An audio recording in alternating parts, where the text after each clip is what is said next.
بسم اللہ الرحمن الرحیم وبہ نستعین۔ السلام علیکم ورحمۃ اللہ وبرکاتہ۔ ناظرین گرامی، اس وقت میں دو سوالوں کے جواب میں آپ سے گفتگو کرنے کے لیے حاضر ہوا ہوں۔ آپ جانتے ہیں کہ سنبھل میں ایک بہت ہی دردناک واقعہ پیش آیا اور اس کے نتیجے میں 5 مسلمان شہید کر دیے گئے، جس کے لیے ہماری ایک بڑی تنظیم کے لیٹر پیڈ پر ہلاک کیے جانے کا لفظ استعمال کیا گیا۔ ایسی مظلومانہ موت کے لیے جس کو شہادت سے تعبیر کرنا تھا، ہلاک کرنے کی تعبیر اختیار کی گئی، جو لائق مذمت ہے۔ یہ واقعہ جو پیش آیا، جب بھی واقعات پیش آتے ہیں تو ظاہر ہے کہ جب زمانہ ایسا تھا کہ خبریں دیر میں پہنچا کرتی تھیں، جب خبریں پہنچتی تھیں، اخبارات پہنچتے تھے، تو لوگ بیٹھ کر کے ان پر گفتگو کرتے تھے، تبصرے کرتے تھے، لوگ اپنی اپنی رائے کا اظہار کیا کرتے تھے۔ آج جب واقعہ کوئی رونما ہوتا ہے تو وہ فوری طور پر لوگوں کے سامنے آ جاتا ہے، اور اس کے بعد چونکہ سوشل میڈیا کا زمانہ ہے، ہر شخص کے ہاتھ میں موبائل ہے، وہ اس خبر کو بھی شیئر کرتا ہے، اس پر رائے زنی بھی کرتا ہے۔ چونکہ ہم جیسے لوگوں کا تعلق صحافت سے ہے، الحمدللہ پچھلے 15-16 سال سے مسلسل میں لکھ رہا ہوں، تو ایک صحافی کا کام یہ ہوتا ہے کہ وہ کاسلیسی نہ کرے، ایک صحافی کا کام یہ ہوتا ہے کہ وہ لابنگ نہ کرے، وہ گروپنگ نہ کرے، وہ خبروں کو مونوپلیٹ نہ کرے۔ ایک صحافی کا کام یہ ہوتا ہے، ایماندار صحافی کا، اسلام پسند صحافی کا، کہ وہ جو چیز جس طرح سے دیکھے اس پر اسی کے مطابق پوری ایمانداری اور دیانتداری اور امانتداری کے ساتھ تبصرہ کرے۔ اس میں کسی قسم کی گروہ بندی، جماعتی تعصب، گروہی تعصب، شخصیت پرستی یا اس طرح کا کوئی عنصر نہ آنے پائے۔ تو لوگ بھی تبصرے کرتے ہیں، اور ہم لوگ جو محسوس کرتے ہیں، جو دیکھتے ہیں، جو تجزیے کرتے ہیں، وہ لوگوں کی نظروں کے حوالے کر دیتے ہیں، قارئین کی نظروں کے حوالے کر دیتے ہیں۔ ایسے مواقع پر عام طور سے 2 طرح کے سوالات بہت کیے جاتے ہیں۔ قیادت سے آپ کیا چاہتے ہیں؟ آپ قیادت پر تنقید کیوں کر رہے ہیں؟ پہلی بات تو یہ سمجھ لینی چاہیے کہ تنقید اگر برائے تعمیر ہے، برائے اصلاح ہے، اور تنقید میں حقیقت پسندی ہے اور واقعات کے پس منظر میں درست تنقید کی جا رہی ہے، تو اس سے بدکنے کی قطعاً ضرورت نہیں ہے۔ اگر کسی قوم میں تنقید کو برداشت کرنے کا مزاج ختم کر دیا جائے، یا تنقید کے عمل کو ہی برا بنا دیا جائے، تو یہ اس قوم کی موت کا پہلا قدم ہوتا ہے۔ اور دوسری بات یہ، لوگ پوچھتے ہیں عام طور سے کہ آپ کیا کر رہے ہیں؟ آپ کیا کر رہے ہیں؟ آپ گئے وہاں پر، یا آپ صرف فیس بک پر تبصرہ کر رہے ہیں؟ یہ انتہائی واہیات اور حماقت آمیز اور جاہلانہ سوال ہے۔ سوال ہمیشہ اس سے کیا جاتا ہے جو ذمہ دار ہوتا ہے، سوال اس سے کیا جاتا ہے جس کے پاس وسائل ہوتے ہیں، سوال اس سے کیا جاتا ہے جس کے پشت پر عوام ہوتے ہیں، سوال اس سے کیا جاتا ہے جس پر قوم اعتماد کرتی ہے۔ سوال اس سے نہیں کیا جاتا ہے، یعنی کپڑا آپ کا درزی خراب کر دے اور سوال آپ دھوبی سے کرنے لگیں، کپڑا دھوبی صحیح نہ دھلے اور پریس کرے، اور آپ سوال جا کر کے کسی درزی سے کرنے لگیں، تو یہ تو بڑی مضحکہ خیز بات ہو گئی۔ بھاجپا نے یہی تو اپنے بھکتوں کو سکھایا ہے کہ جب بھی حکومت سے کوئی سوال کیا جائے تو وہ 70 سال کا بیورا کھول دیتے ہیں، سوال مودی سے کیا جائے وہ بیچ میں نہرو کو لے آتے ہیں، آج کی مہنگائی پر بات کی جائے وہ 1955 اور 1953 اور 1960 اور 1965 کے حوالے دینے لگتے ہیں، اور ہر غلطی کا ذمہ دار دوسروں کو ٹھہرانے لگتے ہیں۔ ظاہر ہے سوال اس سے کیا جائے گا جو اقتدار میں ہوگا، جس کے پاس طاقت ہوگی، جس کے پاس وسائل ہوں گے۔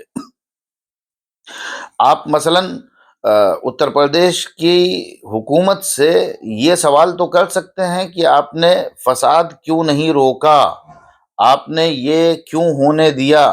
یہ سوال آپ اپوزیشن پارٹی سے نہیں کر سکتے ہیں۔ اپوزیشن پارٹی سے آپ یہ سوال کرتے ہیں کہ آپ اس کو رکوانے کے لیے کیوں نہیں گئے، آپ نے اس کو رکوانے کے لیے کیا کیا۔ اپوزیشن پارٹی کا یہ کام ہے، آپ اس سے یہ سوال کر سکتے ہیں، لیکن اس سے یہ سوال نہیں کر سکتے ہیں کہ آپ نے کیوں نہیں روکا۔ آپ وہاں پر کھڑے ہوتے، آپ روک دیتے۔ روکنے کا کام ظاہر ہے کہ حکومت کا ہے، ایڈمنسٹریشن کا ہے، اپوزیشن کا نہیں ہے۔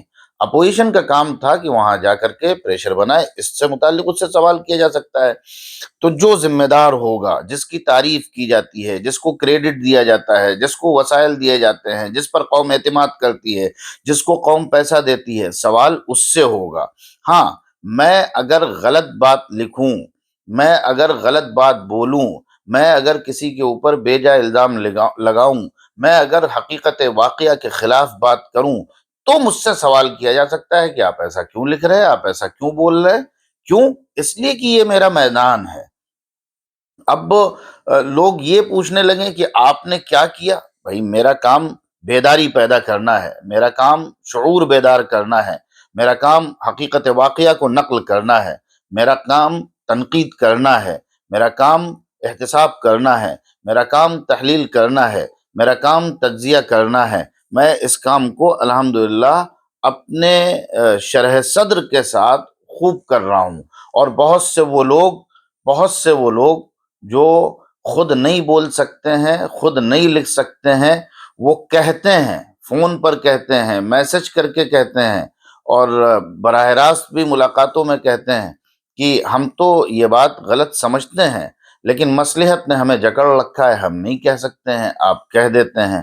تو میں اپنا کام کر رہا ہوں، میرا کام لکھنا ہے، میرا کام پڑھنا ہے، میرا کام تجزیہ کرنا ہے، میں اپنا کام کر رہا ہوں۔ اب مجھ سے کوئی یہ پوچھے کہ آپ صرف لکھ رہے ہیں، آپ سنبھل کیوں نہیں چلے گئے، میں کس بہاف پہ جاؤں؟ میرے پاس، میری پشت پر عوام ہے، میرے پاس کوئی تنظیم ایسی بڑی ہے، کس بہاف پر، کس آدھار پر، کس وجہ سے؟ میرے پاس وسائل ہیں، مجھے قوم نے پیسہ دیا ہے، مجھے قوم نے چندہ دیا ہے، میرے پاس کروڑوں کے فنڈز ہیں۔ تو یہ بیہودہ سوال ہے، حماقت آمیز سوال ہیں، اور یہ وہی سوالات ہیں جو بھاجپا کی پروپیگنڈا مشینری اور آئی ٹی سیل ہر اپوزیشن لیڈر سے اور ہر حکومت کے ناقد سے کیا کرتے ہیں۔ ایک بات تو یہ عرض کرنی تھی۔ دوسری بات یہ عرض کرنی تھی کہ لوگ پوچھتے ہیں کہ قیادت سے آپ کیا چاہتے ہیں، قیادت کو کیا کرنا چاہیے۔ دیکھیے، جب قوم میں ہیجان ہوتا ہے، سوشل میڈیا اس ہیجان کو باہر لے آیا ہے۔ پہلے یہ باتیں کمروں میں ہوتی تھی، مجلسوں پہ ہوتی تھیں، چوراہوں پہ ہوتی تھی، چائے خانوں میں ہوتی تھیں، چوپالوں میں ہوتی تھیں۔ اب سوشل میڈیا چائے خانہ بھی ہے، چوپال بھی ہے، ریسٹورنٹ بھی ہے، ڈھابا بھی ہے، اور کانفرنس ہال بھی ہے، اور مجلس بھی ہے، سب کچھ ہے۔ تو لوگوں میں ہیجان جو ہے وہ باہر لے آیا ہے۔ اور ایسا کیوں ہوا ہے؟ ایسا اس لیے ہوا ہے کیونکہ جو کام کرنے کا تھا، جو توقعات ہوتی ہیں جب وہ پوری نہیں ہوتی ہیں، یا ان کے قریب قریب بھی عمل نہیں ہوتا ہے، یا جو امیدیں ہوتی ہیں وہ پوری نہیں ہوتی ہیں، یا جو کرنے کا کام ہوتا ہے وہ نہیں کیا جاتا ہے، تو پھر اس طرح کی تنقیدیں اور اس طرح کے سوالات جنم لیتے ہیں۔ اب مثلا ہم تازہ واقعے کے پس منظر میں بات کرتے ہیں۔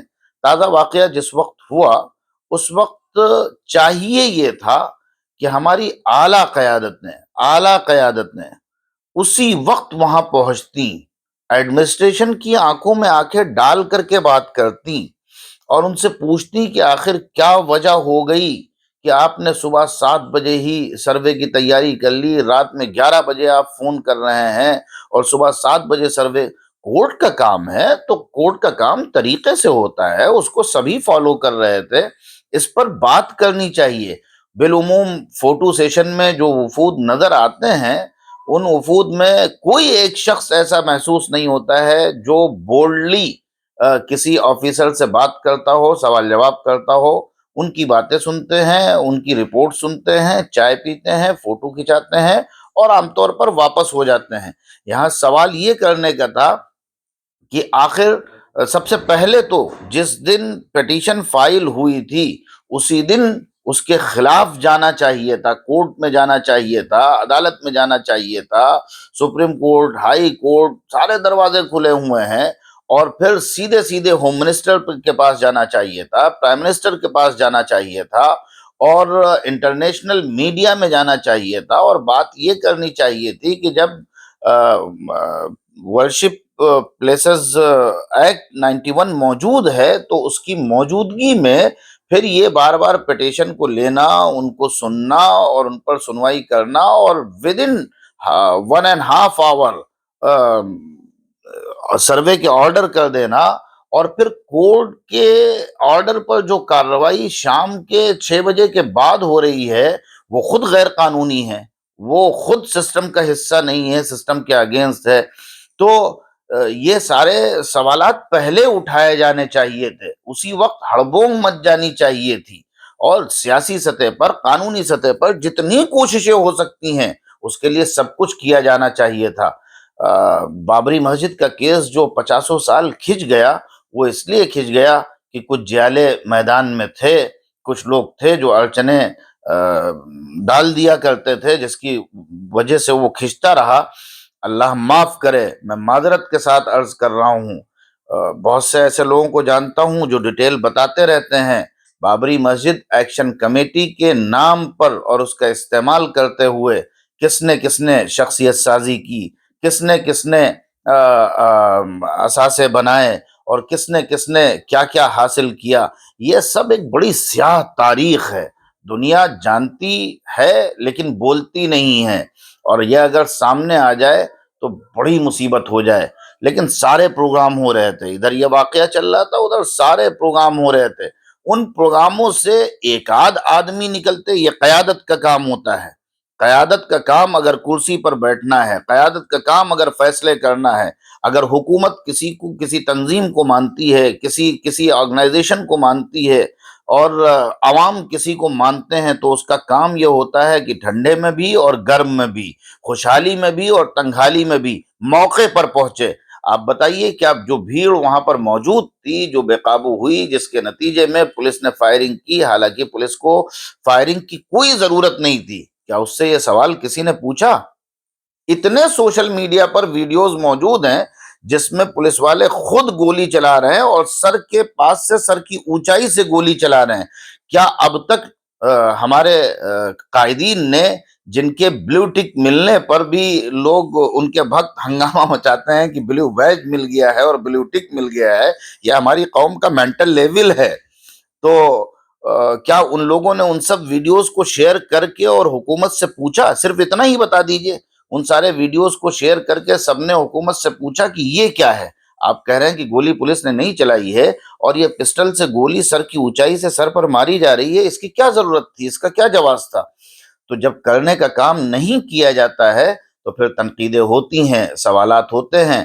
وہاں اگر لوگوں نے ڈیرا ڈال دیا ہوتا، شور مچتا ہے فلاں جگہ ارتداد ہو گیا، فلاں جگہ ارتداد ہو گیا، لیکن جلسہ تو ہوگا، چندہ تو ہوگا، بڑے جلسوں میں جا کر کے نعرے تو لگائے جائیں گے، لیکن یہ نہیں ہوتا ہے کہ بڑے لوگ کسی گاؤں میں جائیں، 2-4 دن قیام کریں، کسی بستی میں جائیں، 2-4 دن قیام کریں، اور وہاں کے حالات کا جائزہ لیں، اور وہاں جو کچھ ارتداد پھیل رہا ہو یا اس طرح کی جو بھی چیزیں ہوں ان کو کنٹرول کریں۔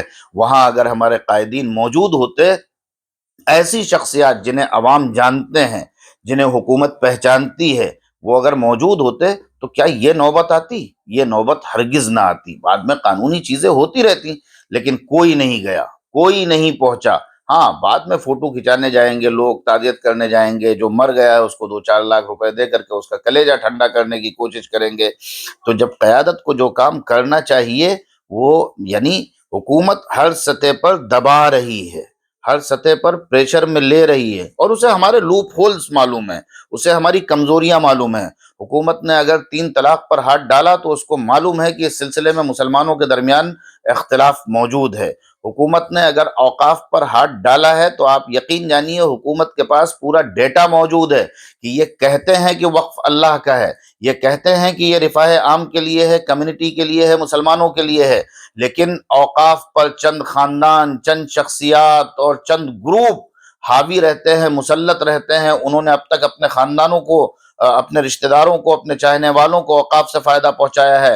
ایز اے مسلم کمیونٹی اوقاف سے اسے کوئی فائدہ نہیں پہنچا ہے، اس لیے اس نے ہاتھ ڈالا ہے۔ اسے اس کی یعنی اس کی روک تھام کرنا اور اس کو روک لینا میں نہیں سمجھتا ہوں کہ اتنا آسان ہے، کیونکہ حکومتوں سے مل کر کے ہی لوگ اوقاف کا استحصال کیا کرتے تھے۔ اب حکومت ایسی ہے جو مل کر کے نہیں بلکہ اکیلے کھانا چاہتی ہے۔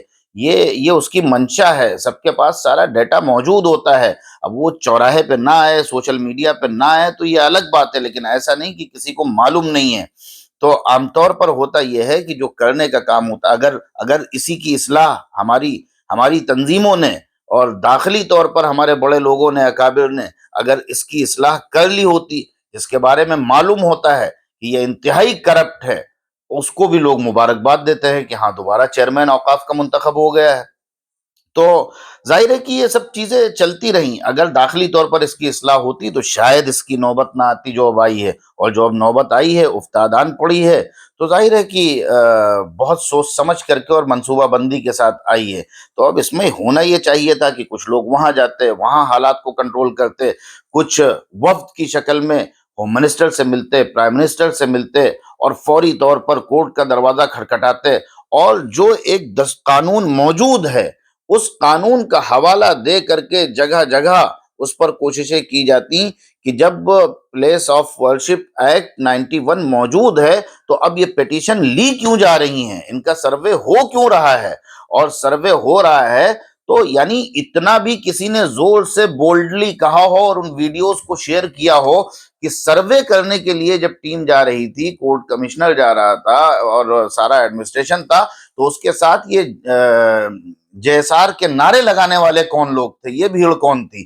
کسی نے یہ سوال بھی کیا ہو اور بولڈلی کیا ہو، پوری صراحت کے ساتھ کیا ہو، یا کسی نے ان پولیس والوں کی گولی چلاتے ہوئے ویڈیوز کو شیئر کر کے پوچھا ہو، ٹیلی ویژن پر پوچھا ہو یا سوشل میڈیا پر پوچھا ہو، تو بتائیے قیادت کے کرنے کا کام یہی ہے کہ جس وقت جو موقع ہو اس کے اکارڈنگ فیصلے لیے جائیں، بولڈ سٹیپ لیے جائیں، اور قیادت بند کمروں سے، جلسوں سے، اسٹیجوں سے جب تک ہوتی رہے گی تب تک کچھ نہیں ہوگا۔ قیادت میدان سے ہوتی ہے، قیادت قربانیاں چاہتی ہے، قیادت پسینے بہانے کا مطالبہ کرتی ہے، قیادت کبھی خون بھی طلب کرتی ہے۔ جب یہ ہوگا تو پھر چیزیں ختم ہوں گی۔ اب یہ ہیجان ہے جو سوشل میڈیا دکھاتا ہے، اور میں نے اپنے ایک بزرگ سے آج سے 12-13 سال پہلے یہ بات عرض کی تھی، اس وقت سوشل میڈیا کا وجود نہیں تھا کہ ایسا نوجوان اب سوچتے ہیں۔ یونیورسٹی میں اور مختلف جگہوں پر میری نوجوانوں سے باتیں ہوتی رہتی تھیں، اور اب ہم جب سوشل میڈیا آ گیا تو دیکھ رہے ہیں کہ اس وقت جو باتیں مجلسوں میں ہوتی تھی وہ اب سوشل میڈیا پر ہوتی ہیں۔